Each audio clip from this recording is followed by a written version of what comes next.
আসসালামু আলাইকুম। হ্যালো বন্ধুরা, আজকে আমি দেখাবো সিএনজিতে কিভাবে গ্যাস নিতে হয়। এখন চলে আসলাম আলিফ সিএনজি পাম্প। আমি পাম্পে গাড়ি টেনে নিয়ে গেলাম সিরিয়ালে। এই সিরিয়ালে নিয়ে গ্যাস নিতে হবে। যে বন্ধুরা দেখেন, এখন আমার সিএনজিতে লজেন ম্যান লজেন লাগিয়ে দিবে। আরও কিন্তু পিছনে কত গাড়ি সিরিয়ালে আছে। এই যে লজেনটা দেখতে পাচ্ছেন, এখন গ্যাসটা চালু করবে। লজেন ম্যান সুইচ দিল। যাই হোক, এখন ওই যে মিটারটা ফলো করেন, ওই মিটারে কত টাকা গ্যাস যাবে ওখানে উঠবে।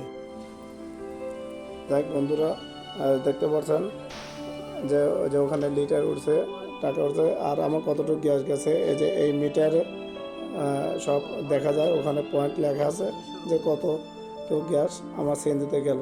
যাই হোক, গ্যাস নেওয়া শেষ। এখন আমরা বাড়ির উদ্দেশ্যে রওনা হলাম। তো বন্ধুরা, আমার সাথে থাকবেন, ফলো করবেন, সাবস্ক্রাইব করবেন। আল্লাহ হাফেজ।